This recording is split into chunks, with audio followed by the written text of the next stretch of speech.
What is going on, everybody? John Impemba here with Howard Bender. Welcome into the Fantasy Alarm NFL DFS show. We have reached week 18 of the NFL season, Howard, which is always a fun week for DFS because we have teams that are in the playoffs. We have teams that are out of the playoffs. We have teams that are win and in scenarios. We have teams that are win and help scenarios.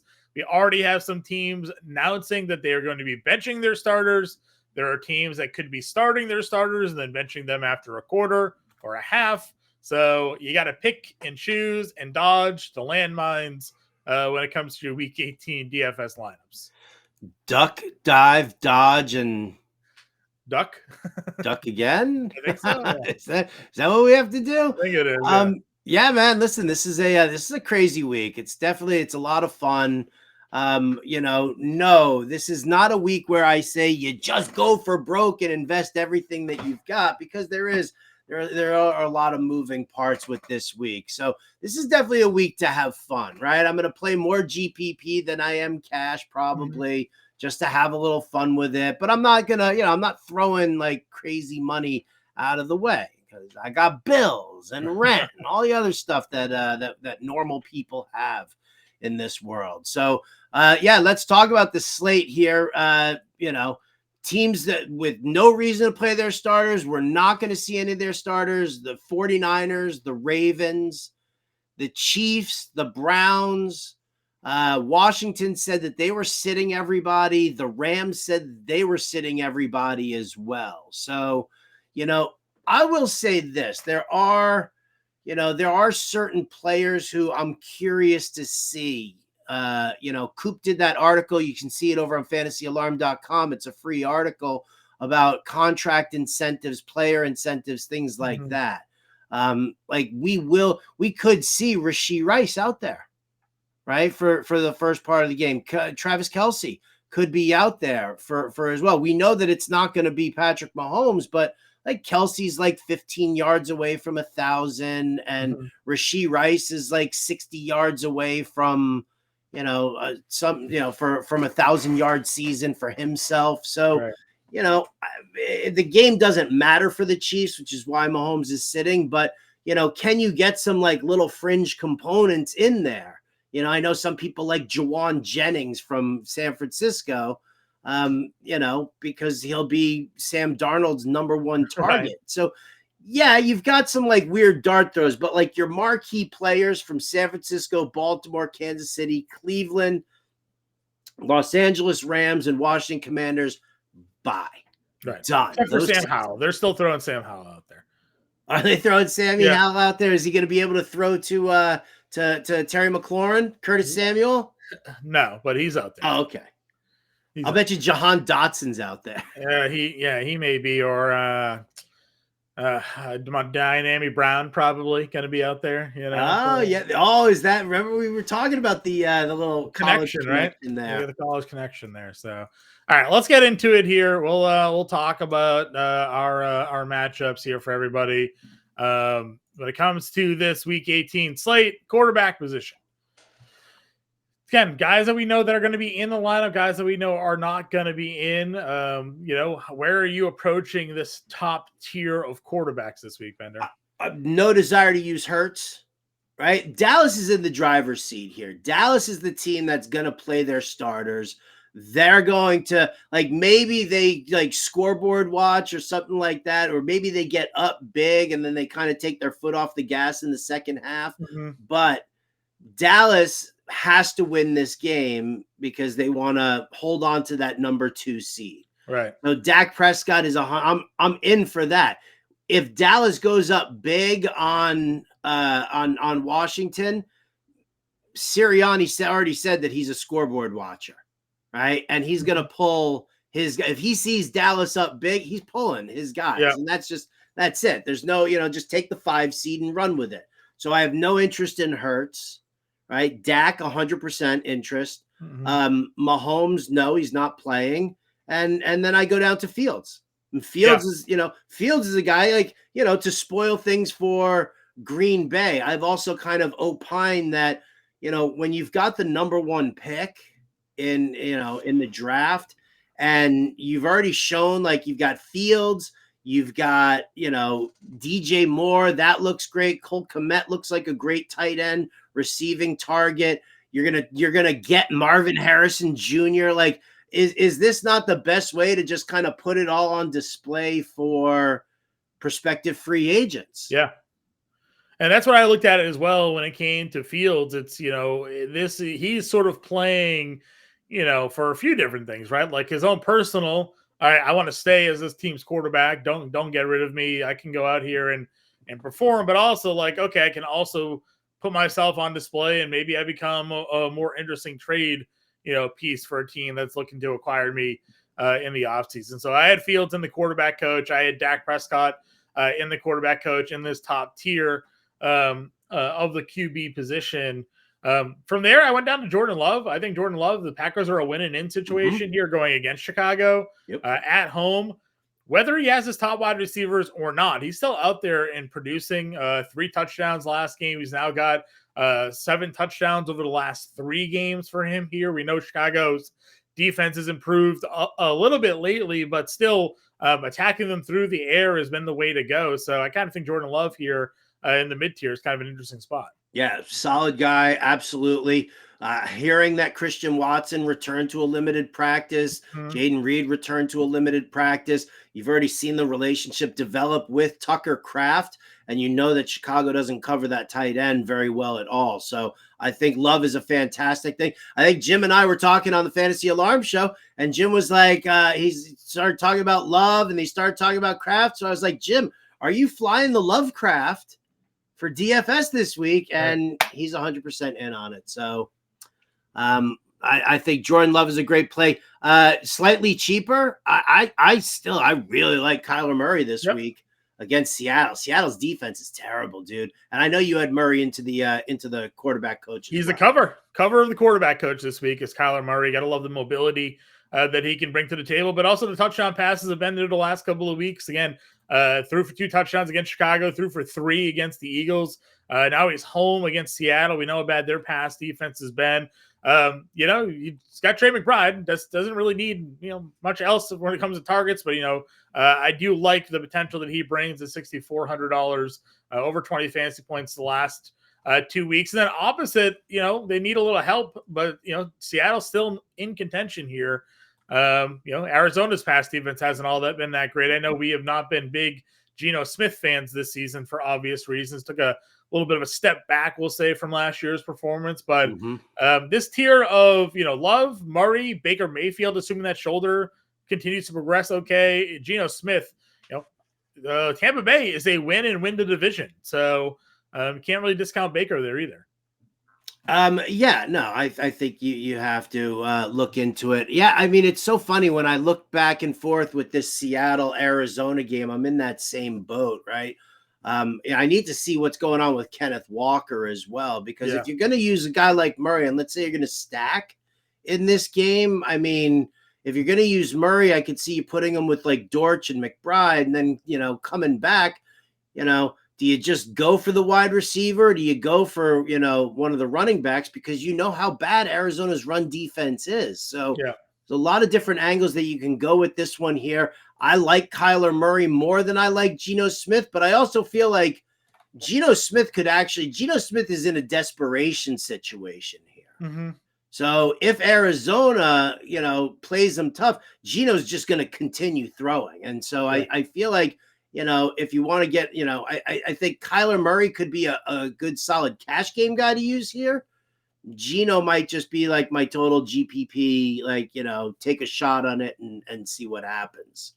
When it comes to the value tier here, what are your thoughts on Derek Carr, Nick Mullins, and any of the other, cheaper plays that are on this slate? You're going to hate me, but I'm going to say Aiden O'Connell. Okay. 2 out of the last 3 games, he's actually looked really good. He did not look good in that game against the Chiefs, right? Okay. He was in Kansas City, did not play well. The 2 games that bookend that, both rock solid games. What I love about the Las Vegas Raiders right now is that Antonio Pierce wants that job. Yeah. right? I know that there's rumors that, Tom Brady's got a 10% stake in the team and he's going to want to bring in Harbaugh and that Michigan connection, blah, blah, blah. Antonio Pierce wants to be there, and his players want him to get this job. They love him. They absolutely love him. So, and I look and I see like Denver, their defense is not strong, right? They definitely play better at home than they do on the road. And, it's I don't love Denver's defense at all. I feel like, we've seen, Zamir White could do some good things. I think Aiden O'Connell will do some good things. And I think that guys like Devontae Adams and Jacoby Myers are like looking to try and step it up here at the end for Pierce as well. Cause Devontae's not going anywhere. He's locked in on a long-term deal. They're not trading him. He can piss and moan all he wants, but yeah. So that's kind of, I know it's an offbeat kind of play with O'Connell, but Tyrod Taylor moved the ball well against Philadelphia. You could look at that. I'm sure Sam Howell's going to throw the ball all over the place. I'm sure Nick Mullins is going to throw the ball all over the place. I don't know, man. None of them really excite me to the point because with the exception of Mullins, there's no real incentive. Tyrod Taylor doesn't have an incentive to play. Right. Maybe Sam Howell's playing, for his life, but, I don't want to face Dallas. So no.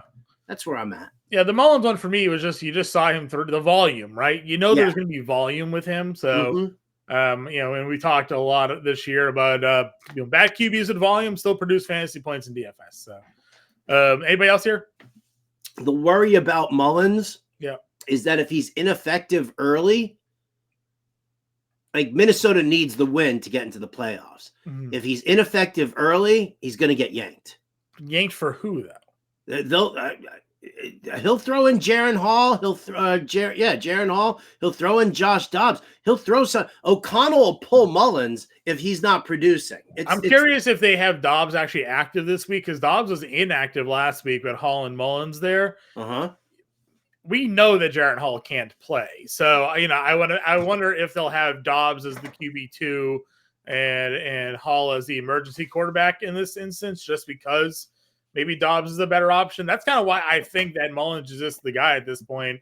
From a pure passing standpoint, he's the better passer of the two quarterbacks that are on that team. So, and the fourth interception he threw in that game was like the end of game, like Hail Mary throw. So, it wasn't even really as bad as the 4 picks looked there. Let's go to running back situation. Again, guys we know aren't in, guys we do know that are in. Rachaad White. Someone that's going to be in. He has a matchup against the Carolina Panthers. He had 20 for 84 and a touchdown on the ground, 5 for 22 or 3 for 22 in the air against Carolina back in week 13 as a chalky play. I imagine this is going to be a spot we go back to here. Rachaad White's definitely somebody you have to look into. I mean, it depends on your build, but no McCaffrey, no Kyron Williams. I think Kamara might be sitting too, right? I think he's injured. He's banged up. He's a little banged up. Yeah.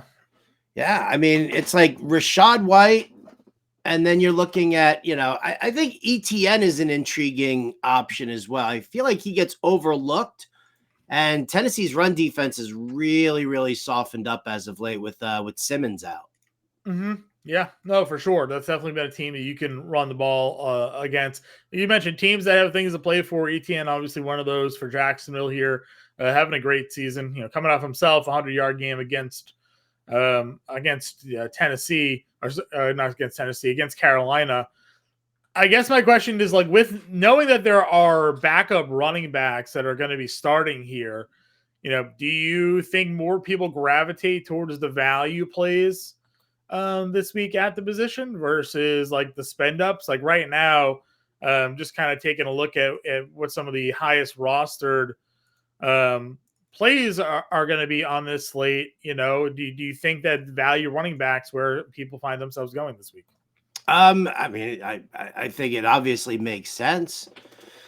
I mean, how far down? What kind of value? I mean, are you talking like, are you going with like Chase Brown for Cincinnati? Or are you saying, I'm going to look more towards like Ezekiel Elliott going up against the Jets at 5,900 because, he's going to get volume, and Belichick, just loves sticking it to the Jets. Well, there's that. So I'll read off a couple of running backs that are min price that are getting just kind of looking around the industry over 10% rostership.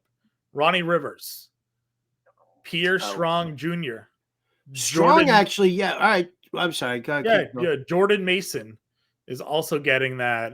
Tajay Spears is getting 6%. So like some guys that are very, very cheap are getting 10+% rostership here. Yeah. Do you think you go there? I mean, I think if you're building multiple lineups, yeah, of course. I mean, I think it's, that's why there's so many different directions to go in when you're talking about, playing. Do I spend up for running back? Do I spend down for running back? When you talk about it, I mean, Ronnie Rivers, I mean, do we love Ronnie Rivers? Do we think that, like, even the backups for these teams, like, think about the backups for the Rams and for the 49ers, because we're only going to see backups there. Yeah. Right. Is Jordan Mason, is Ronnie Rivers, these guys going to pop that much working behind probably a makeshift offensive line as well? I mean, it's more of an organized scrimmage than anything else. So Right. I think you kind of have to, you have to put into a little bit of perspective of, what am I looking for, out of this game? Do I, as I build my lineup, am I looking for, I mean, if it's strictly a salary saver and you're just saying, you know what, man, give me 40 yards and hope that I get into the end zone. Like, is that what we're looking for? Right. You mean you kind of stopped on Pierre Strong there? Is that someone against Cincinnati? We've seen him get work this year, right? So he's not just cold off the bench. He was a guy that when the Patriots drafted him, he actually had led Division II football in rushing. That doesn't always translate, obviously, to the NFL level, but some level of talent there. He's going to be the starting running back for the Browns potentially this week against the Bengals. That's a pretty good spot to be.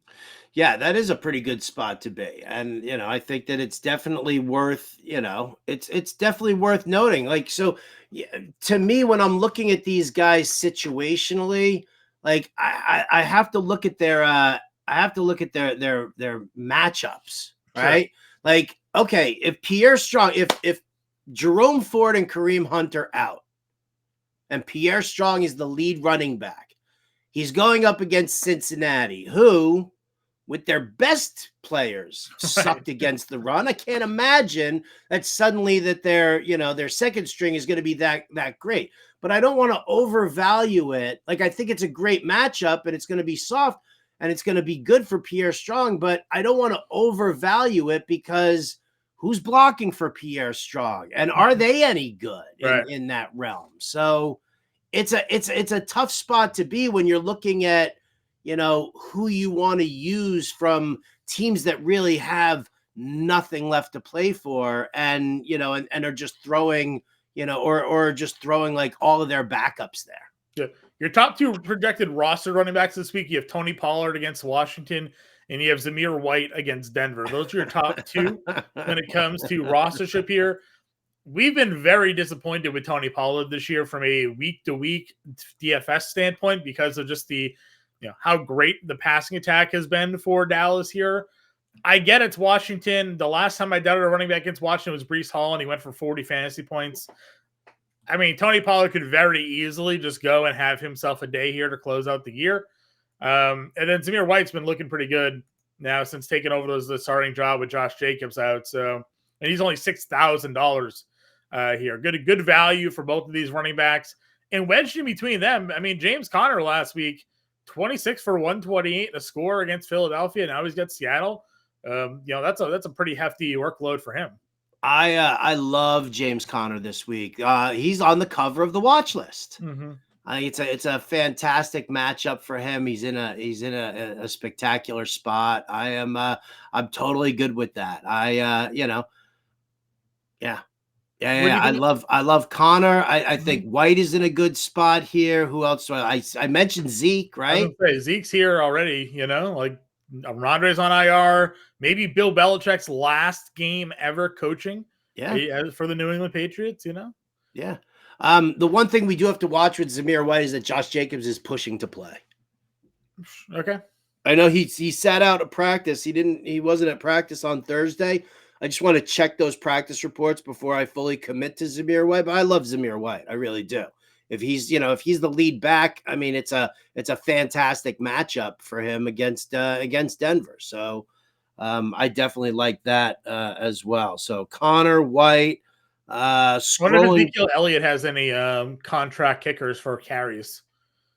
I don't know if he 171 does. carries. Maybe he's 180, 200. I just, you know what it is, man? Belichick has made it a career, like sticking it to the Jets. Sure. From the moment that he handed over that cocktail napkin that said he doesn't want the I quit. HC job, right? So Wiped his mouth and then signed it. I'm done. I mean, that's really like, he's done it, right? I mean, it was Yeah. like the videotaping scandal and the Jets Yeah. fighting back on that. So Belichick's like, up yours, New York. And so, I mean, listen, for his last game, he would love nothing more because, again, if this is his last game with the Patriots, he doesn't give a crap what their draft pick looks like next year anyway. Right. So why don't I stick it to the organization I've been sticking it to for 25 years right now, right? Go off on a high note, walk out of there, and I do it. Why? Because this old guy is auditioning for every other team for next year because he still has shit in the tank. Yep. So I think Zeke is a rock solid play at 59, 100%. Yep. Where are we going in the mid tier range? Like, which of these guys are we trusting? Roshan Johnson's up to $5,100. This feels a little pricey for him. I know Khalil Herbert's been limited. Obviously, he's been the lead back now the last 2 weeks. He's 57. If he's in, you can run on Green Bay. Something to look at. You mentioned Alvin Kamara. If Alvin Kamara is hurt, Jamal Williams had 19 carries last week. He's $5,200 here. Mm-hmm. CEH probably figures to get the workload with Pacheco out. He's got the Chargers matchup at $4,900 here. I'm secretly hoping that Kenneth Walker doesn't play. Sure. I would love to have Zach Charbonnet at $5,000. Running up against Arizona. I think that would be a fantastic play. Yeah, I would agree with you. And you know what? Walker's not 100%. He hasn't been 100%. Even in that game last week, they showed him on the sideline having to get his shoulder worked on, during that game. So we'll be interested to see how that goes. You mentioned Chase Brown, and a lot of people are in on that. And then the value guys we've already talked about. If you want, we've done this one already this season. If Dallas goes out to a big enough lead, they do tend to pull Tony Pollard, and Rico Dowell gets some carries. We saw it against the Giants here in their 49-17 win. We saw it against Philadelphia. He had 12 for 46. So if you think that they go out and blow doors, Rico Dowell's there. He's gonna get some work in this game. Yeah, he'll get some work at the end. But, the other thing is that he's just coming back from injury. And, I mean, the Dalvin Cook to Dallas rumors were hot and heavy for about, once Cook cleared waivers, the Ravens had him locked in, but there was a lot of Dallas talk there. I don't necessarily know how much they risk Rico Dowdle. I could see them turning around. I mean, I don't even know who's Hunter Lupke. Sure. Let that chucklehead run the football. I mean, so I think if Dallas is scoring points, I think Dallas is scoring points just off of Dak Prescott, CeeDee Lamb, Jake Ferguson. It's week 18 versus the Giants. We have Boston Scott. I'm not doing it. It didn't work last time. Isn't it? Yeah, but this is week 18, right? No. Well, Yeah. you're not on the betting show this week, but I have an anytime touchdown prop for people that we're going to talk about. It didn't work last week. Why do we think? I mean, did he even touch the ball last Didn't week? play a single offensive snap, actually. So then why do we think that this is going to happen here? Because it's the last week of the season where the Eagles may not have anything to play for in this game. But you already broke the streak. Like, if he still had that streak. Well, I'm still throwing it out there. You can't not make me.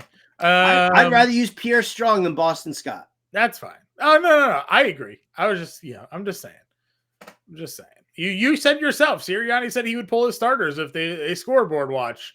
Dallas is up 40-0. Boston Scott's getting carries in this game. So, we'll see. We'll see how it all plays. Tell me what you think about Jaleel McLaughlin, because I like him. He helped me win a fantasy football championship last week.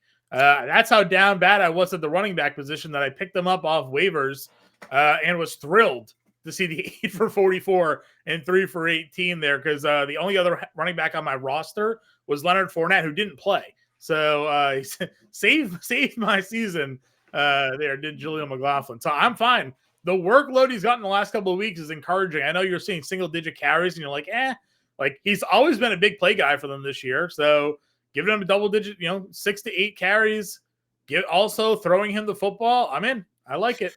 My curiosity was definitely piqued. I saw him in Justin Vreeland's running back coach this week, and I was like, Yeah. I've always been a Javonte guy, but, I mean, again, it's a lost cause right now.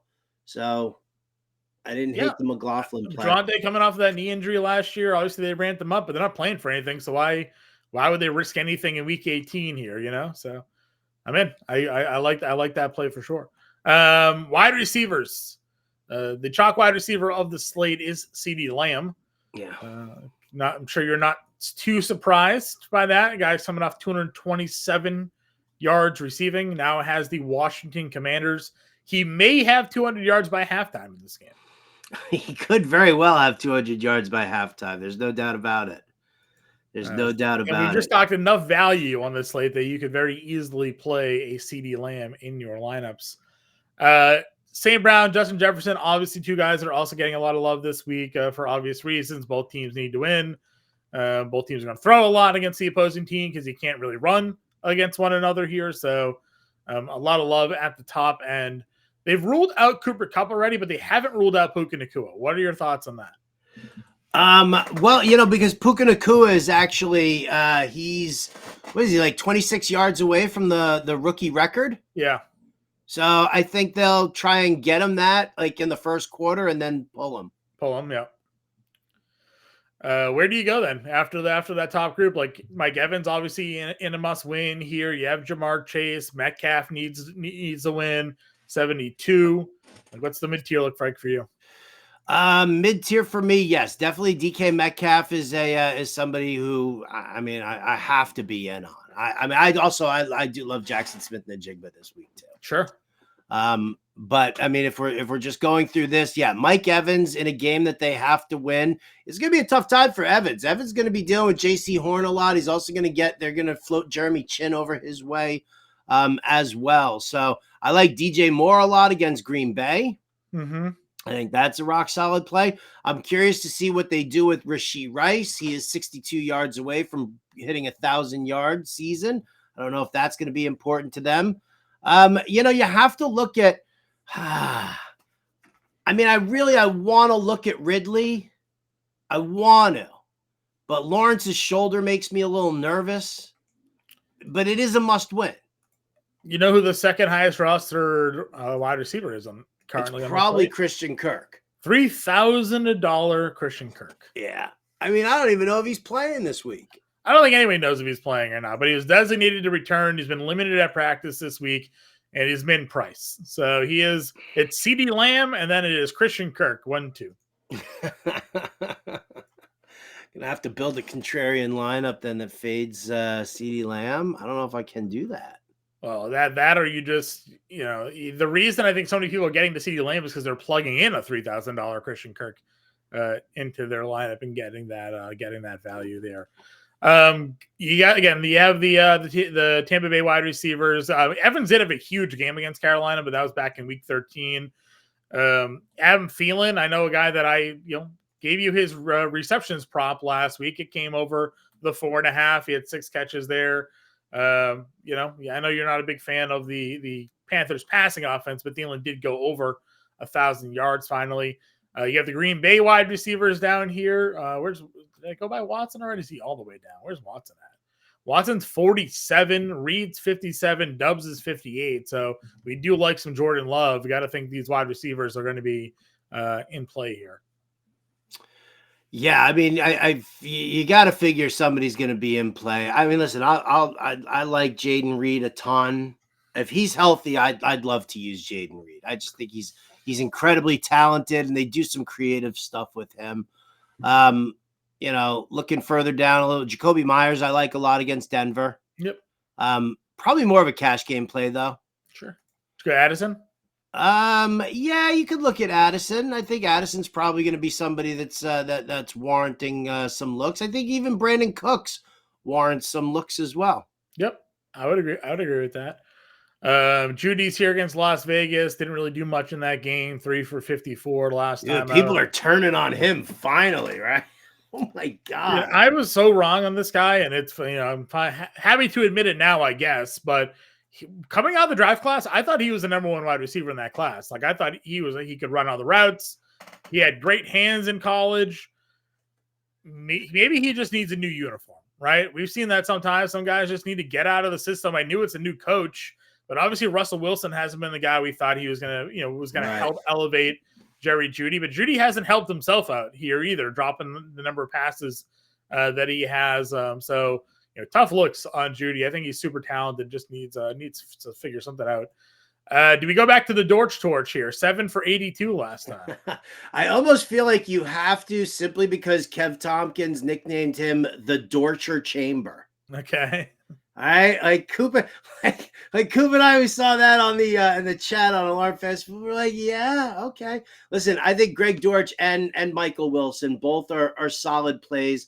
I think Dortch probably gets more work. I think Michael Wilson's probably more big play kind of guy. Sure. So maybe you use Dortch in a cash setting, and you use Michael Wilson more as like your GPP dude. Yep. We got Dontavian Wicks here. If guys are out, we'll go back, but it seems like they're going to be pretty healthy. So don't know if Wicks is actually going to get any to love. But if Christian Watson's out, Dontavian Wicks is the guy that gets the role. So we'll have to watch the status up there. I like Raheed Shaheed. You jumped over him. Oh, there he is. You mentioned him, and I thought he was up earlier. But not a great game last week, but it wasn't a great game overall. Could be a bounce back spot for him. I think it's definitely more of a bounce back spot, just in the sense that Atlanta just funnels everything to the middle of the field. Sure. And then they have trouble covering the middle of the field because their safeties. Jesse Bates is usually like helping somebody else. Mm-hmm. So yeah, I feel like Shaheed could be a decent GPP option there. Elijah Moore, for whatever reason, is getting rostership. I can't imagine he plays. Yeah, that guy was one of the worst looking concussions we've seen in a little bit. So I imagine as we get closer to the weekend and rostership updates that he'll be ruled out. I can't imagine they would throw him out there. Yeah. Quentin Johnson, Slayton, yeah, Rondale Moore. This Tillman probably gets a lot of love with everybody out this week. Yeah. None of these guys really excite me though, because it's Driscoll throwing to Tillman. Mm-hmm. Rondale Moore is he's like the third. He's a GPP dart throw, right? Yeah. Slayton could do well, right? I mean, you're talking about Tyrod Taylor moving the ball against Philadelphia. Slayton's been seeing the targets. He's been seeing the production. Yes, he's not going to score an 82-yard touchdown every time, but he may. He is the downfield guy, right? He is 69 and 80-yard touchdowns the last 2 weeks. Absolutely. And Tyrod likes to throw to him. It's gonna be funny. The end of the season, Slayton's gonna come out of here with like 800 yards, and people are like, "Well, why weren't they using him all season?" He's ain't that the way? Right? They just don't use the guy. I don't know. They didn't use Jalen Hyatt either when they drafted him. Julio Jones last week had 2 touchdowns. I don't know if he gets any work in this game. Yeah. Mentioned I hope people chase that. I really do. Dotson's there. DJ Chark at 3,700 was not able to repeat his performance from 2 weeks prior. What a shocker. I couldn't believe it. I was so out of my mind. It was so surprising, John. So surprising. Marvin Mims, 35. He just got back to practice. So did him and Cortland Sutton just put in full practices. Yeah. Wide receiver 1, Justin Watson this week. Right? Can't catch a pass from Patrick Mahomes, but he's going to light it up for 172 yards and 2 touchdowns with Blaine Gabbert under center. You never know. You never know. We didn't even mention Blaine Gabbert. Why didn't we mention Blaine Gabbert paying down at QB? I don't know. We didn't talk about Carson Wentz either. He's starting for the Rams. Yeah. I'd rather do Blaine Gabbert than in that system than Carson Wentz. Would you? Yeah. Interesting. Wentz sucks, dude. I mean, Gabbert's not great either, but yeah, but he's an actual winning NFL quarterback in his time, right? Who's spent like all of his time in in that inside that Andy Reid coaching tree. Demarcus Robinson, Tutu Atwell is your 1 and 2 this week, probably, right? Probably. So. Probably. Right, so many directions to go, Johnny. So many directions to go. Yeah, I'm so excited to make week 18 DFS lineups. We tight end here. I've got a lineup that you're gonna love. I'm sure. I got a lineup that we're gonna look. You're gonna get like some drool going down right here. All right, where are we going? Tight ends. At tight end. Yeah. All right. Well, I mean, McBride obviously gets a major look. Engram. All right. So here you go. So the tight ends that I like are McBride, Engram, Ferguson. And then I'm scrolling down even further. I was like, do you go to Waller? No Waller left. Nope. Would you trust that again? Yeah. What's he done the last 2 weeks? 4 for 40, 2 for 32, 5 for 51. You can get better production there elsewhere. Okay. So we're scrolling down then. Where are we going? Kyle Pitts? Obviously Pitts has some intrigue to it. I like Tucker Kraft. I like Juwan Johnson. Okay. Chigakonkwo, I think, still gets a look. He's been, solid. Sure. I would love to see if Michael Mayer plays this week. Non-participant on Wednesday. I know. I don't want to go to Austin Hooper, but Tanner Hudson? Tanner Hudson has some possibilities here, obviously. Johnny Munt? 7 targets for Johnny Munt in a touchdown. I know, right? How crazy was that? No, but float down further. How about the Robert Tonyan revenge game narrative with Cole Kmet banged up? Yeah, sure. Could get there. I mean, we're just throwing darts. Cody Parkinson had a touchdown like last week, didn't he? Yeah, 2 weeks ago. I don't necessarily know how many. I mean, listen, I could throw a dart down at Tommy Tremble going up against the Bucks, right? I mean, yeah, Coop was very upset that Josh Oliver didn't score that touchdown. He was on New Year's Eve, he's screaming at the TV, "Why Johnny Munt?" Like, well, I was very upset by that too. I had a Josh Oliver anytime touchdown. Yep. All right, let's go to defense. Let's go to defense. I will give a shout out to Harrison Bryant. Okay. Yep. Going up against Cincinnati, terrible defense, can't handle the tight end with their regulars. So what makes me think they can handle the tight end there? Bryant will be the lead tight end because they're not going to play Njoku. No, they won't. I agree. $2,500. Good dart throw there for sure. There it is. Defenses, Cowboys are the top defense, 4,100. Mm-hmm. They have the Commanders. We know what they're capable of doing. Tampa Bay gets Carolina. We talked about Carolina a lot. They can't throw the football. Was it Jacksonville you guys were on last week, and they just shut them down. So certainly capable of going there. The Patriots defense against the Jets. 100%. Right? 100%. $3,600. $3,600. I like that a lot. I mean, I also like the Jets defense going up against the Patriots, to be honest. Sure. Looking further down, again, it's about teams that really have something on the line here, right? Yeah. Is there anybody down here that has anything on the line? No, there really isn't. I said, it doesn't seem like there's a lot. You don't have to pay all the way up for a defense, but there's really nothing there's no dart throws that you're like, You know. You could probably go Minnesota. Oh yeah, Against Vikings. Yeah, Vikings wouldn't be bad at 2,700. You're right. You're right. That's a good one. Well, you said I said the Vikings. I said Minnesota. And I said the Vikings. It's the Correct. same team. But what I meant to say was the Lions. Oh. Because they're going up against Nick Mullins. They do sack the quarterback. You can't really run on them at all, so it forces them to throw. I just want to know what the Lions are doing, because they can't improve their seeding. Dan Campbell apparently has said that there's plenty of time to rest in the offseason, that he intends to play his guys. Yeah, but for how long? Like, he could start them, but for how long is he really going to have the Lions grinding it out for a? I don't know. The man went for 3 straight 2-point conversions. I know, what an idiot! What an idiot! You know, I don't think he cares. I think he just is committed to what he wants to do, and he's telling people we're playing our guys. So, you know, if Aiden Hutchinson, tears an ACL in this game, people will roast him. But, as of now, he's not sitting anybody. For better or for worse, We'll see what happens. He's trying to gatekeep the Vikings, I think, Doesn't want to get him a free pass. So. Would you look at Jacksonville against Tennessee? 6 sacks last week. Yeah. I'd probably look at Jags against Tennessee. I think that I got to be honest with you and tell you that, I'm like looking for games as far as like where the upsets could come. The Raiders. And I was, the Raiders against Denver, sure. But like, I could see Tennessee upsetting the Jags.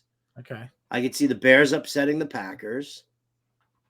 So, I mean, I'm not saying that, you invest in those defenses, but, for the same token, do you want to invest? Do you not, do I want to look at the Jags defense if I feel like they could get upset here by Tennessee? No, I do like the Bears defense here, though. That's not a bad one. Yeah. Double-digit fantasy points in 4 of the last 5 weeks. Could get there. $2,900 on the road, but could get there. All right, give me the lineup, Bender. All right, here we go. So we'll start with Kyler Murray, because I know you love him so much. Sure. And we'll stack him. Ready? We're gonna move around. We're gonna give you the stack first. Okay. We're gonna stack him with Trey McBride at tight end. Okay. Figure that's easy for you to find. And then let's open up the torture chamber. Okay. All right. Now, the thing about this lineup here is that there's a lot of hoping and wishing going on. And I know I could crap in one hand and hope and wish in the other, but there it is. You knew it. Let's see what happens. Let's just see what happens, because I'll tell you what, if Seattle's going to the playoffs, if they jump out to a lead or whatever here, right? Maybe they pull back Kenneth Walker and they give Charbonnet a little bit extra work. Mm-hmm. All right. Your other running back is Ezekiel Elliott, John. All right. Well, hat tip there to Bill Belichick. Yes. A second hat tip also, because we're going to get some correlation into our lineup and we're going to use the Pats D. Okay. All right. A player who I think is a must-have this week, especially when you're doing cash lineups, you're going to have to figure out a way. You don't need to correlate anything coming back to him. Just one off it with CeeDee Lamb. CeeDee in. And now here we go. Here's our fun little correlation. So if you read Coop's article about incentives and everything like that, one DeAndre Hopkins has a ridiculous number of incentives where he could get another $2 million. Okay. And then you know where the correlation's going here, John. Yeah, we got Kirk with 3K. Yeah, well, I mean, told you to get Lamb. You're probably playing Christian Kirk this week, so I don't hate it. Kyler Murray, Zach Charbonnet, Ezekiel Elliott, Greg Dortch, CeeDee Lamb, DeAndre Hopkins, Trey McBride, Christian Kirk.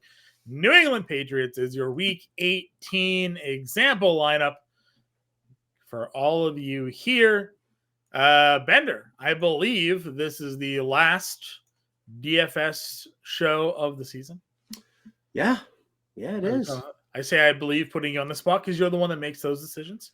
Well, So, I mean, we're not going to do this show for a couple of playoffs, short right? slates on Saturdays and Sundays. Agreed. So it's been a pleasure. It has been. 18 weeks of lineup building, slate breakdowns, some arguments, some back and forth, some agreements, some big weeks. We've had a great season. Yeah, A lot of wins this year for the family here. So, and obviously it's going to continue because we will have playoff coverage, DFS playbook, and coaches all the way through the Super Bowl. So, the DFS content isn't going away here at Fantasy Alarm, but at least for now, Bender and I signing off for our NFL DFS show. Any final thoughts and words here, Bender? no, have some fun with this. Again, don't overinvest, don't sweat it. Just enjoy the final week of like a full DFS slate, and catch you next time. See you later, guys.